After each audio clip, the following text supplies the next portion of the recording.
हम लोग अयोध्या में थे तो लगभग हम लोग 70 प्लस सीटें बता रहे थे बीजेपी को लोकसभा में, यूपी में, लेकिन अभी आधा हो गया है। मुझे ऐसा लग रहा है, पता नहीं जब 2-3 चरण के चुनाव हुए हैं उसके बाद से लोगों का बर्ताव, लोगों की जो दिमाग में अब ये आ गया है ना कि राशन कब तक फ्री में खाएंगे। मोदी जी कह रहे हैं 5 साल हम राशन, मोदी जी तो बोले भी 5 साल की 5 साल एक तरफ से हम विश्वगुरु बना रहे हैं, दूसरी तरफ से आप कह रहे हैं कि हम राशन भी दे रहे हैं। तो ये मुझे बात समझ में नहीं आती कि आप विश्वगुरु कैसे बनाएंगे। जिस देश की जनसंख्या राशन पर निर्भर हो वो देश विश्वगुरु कैसे बन सकता है। ये सवाल मोदी जी से भी। आप देख रहे हैं खेल नीति, आजमगढ़ में कल मोदी जी आए थे और 1 महीने में वो 2 बार आ चुके हैं, ऐसा क्यों सर?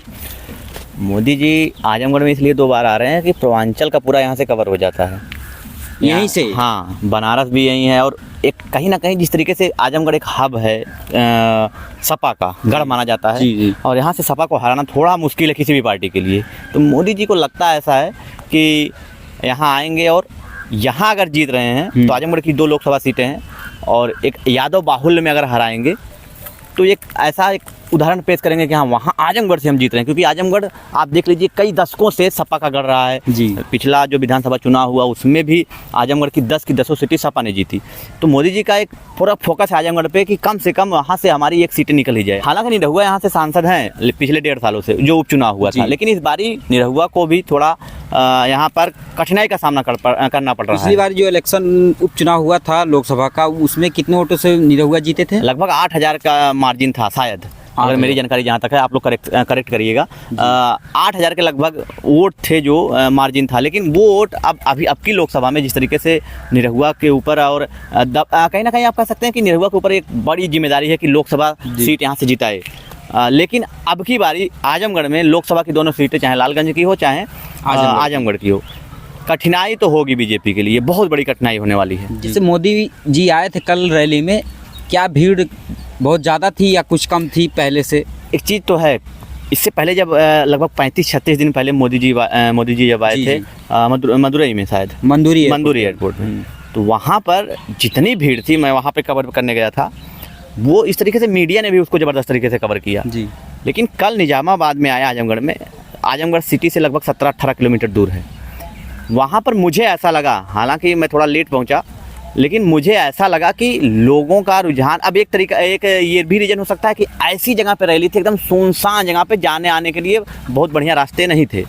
तो मुझे ऐसा लग रहा था कि यहाँ पर भीड़ कम है।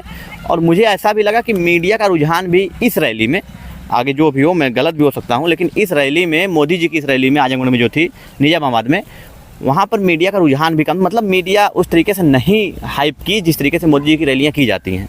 अब पता नहीं ऐसा क्यों लग रहा है कि अब खबरें भी आ रही हैं कि जिस तरीके से जी न्यूज़ ने एक स्टैंड लिया बीजेपी के अगेंस्ट और कई मीडिया संस्थानों ने सवाल पूछना शुरू किया है, तो पता नहीं ऐसा लग रहा है कि शायद मीडिया संस्थानों को पता चल गया है कि सरकार जाने वाली है क्या। अभी ऐसा मैं नहीं कह रहा हूँ, ऐसा विपक्ष के लोग कह रहे हैं कि मीडिया का जो एक अलग से अचानक से बदलाव आने लगा है और ऐसा देखने को मिल रहा है कि सरकार की अब थोड़ी सी जिस तरीके से क्रिटिसाइज करने लगी है मीडिया जी। तो ये विपक्ष ऐसा आरोप लगा रहा है या ये अनुमान लगा रहे हैं कि शायद सरकार गवर्नमेंट बीजेपी चली जाए, लेकिन अभी मुझे ऐसा बिल्कुल लग नहीं रहा है। हो सकता है कि रोड के चलते थोड़ा आने जाने के लिए, मतलब हाँ ये भी था।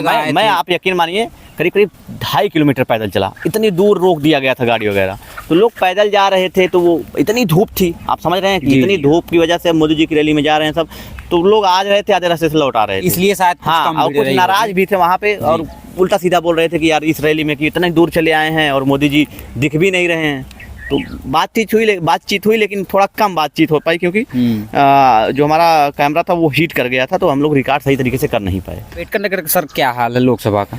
अम्बेडकर नगर में भी 5 की 5 विधानसभा सीटें थी जी, और उसमें पिछले चुनाव जब विधानसभा का हुआ तो उसमें भी सपा ही जीत पाई।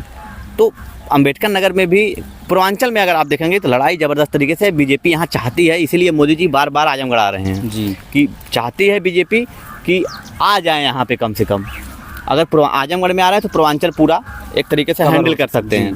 तो पूर्वांचल जोन जिस तरीके से है वहाँ पर बीजेपी का आना थोड़ा मुश्किल है क्योंकि यहाँ पर सपा का गढ़ माना जाता है जी। तो ये मोदी जी चाह भी रहे हैं कि कहीं ना कहीं किसी भी तरीके से हम जीत जाएं, हमारी पार्टी अगर यहाँ से 2-4 सीटें आ जाती हैं तो अभी देखिए जौनपुर जैसे हो गया, अम्बेडकर नगर हो गया, मऊ हो गया जी। और आजमगढ़ की 2 सीटें हो गई। बनारस की मोदी जी तो वहाँ जीत रहे हैं, ये विपक्ष भी मान रहा है। अखिलेश यादव कर रहे हैं कि 1 सीट हमारी हम लोग हार रहे हैं वहाँ पे, ये एक्सेप्ट कर रहे हैं। और फिर बता रहे हैं वहाँ कांटे की टक्कर होगी। लेकिन हम लोग अयोध्या में थे जी। तो लगभग हम लोग 70 प्लस सीटें बता रहे थे बीजेपी को लोकसभा में, यूपी में, लेकिन अभी आधा हो गया है। ऐसा मुझे ऐसा लग रहा है, पता नहीं जब 2-3 चरण के चुनाव हुए हैं उसके बाद से लोगों का बर्ताव, लोगों की जो बॉडी लैंग्वेज वो बदल गई, बीजेपी के अगेंस्ट चली गई है। अब ऐसा क्यों हुआ पता नहीं। अब उसको मोदी जी भी समझ रहे हैं ये बात, और बीजेपी भी समझ रही है ये बात कि हाँ थोड़ा सा परिवर्तन हो गया है, कि लोगों ने बीजेपी लोग जो हैं बीजेपी से मुखर हो रहे हैं। अब बीजेपी को वोट देने से कतरा रहे हैं। अब ऐसा क्यों है लोग ही जाने, क्यों ऐसा हो रहा है पता नहीं। अचानक से लोगों को जैसे लग गया। अच्छा देखिए एक चीज़ है, लोगों के दिमाग में अब ये आ गया है ना कि राशन कब तक फ्री में खाएंगे। मोदी जी कह रहे हैं 5 साल हम राशन मोदी जी तो बोले भी 5 साल 5 साल और मतलब मिलेगा। हाँ, तो आप फ्री में खिलाते रहिए और लोगों को निकम्मा बनाते रहिए। जी। फ्री में खाने का क्या मतलब है? राशन क्यों दे रहे हैं? आप बता रहे हैं एक तरफ से हम विश्वगुरु बना रहे हैं, दूसरी तरफ से आप कह रहे हैं कि हम राशन भी दे रहे हैं। तो ये मुझे बात समझ में नहीं आती कि आप विश्वगुरु कैसे बनाएंगे। जिस देश की जनसंख्या राशन पर निर्भर हो वो देश विश्वगुरु कैसे बन सकता है? ये सवाल मोदी जी से भी होना चाहिए। और मोदी जी हैं कुछ, आप समझ लीजिए मोदी जी, हालांकि मोदी जी सवालों का जवाब देने में ये देते नहीं हैं,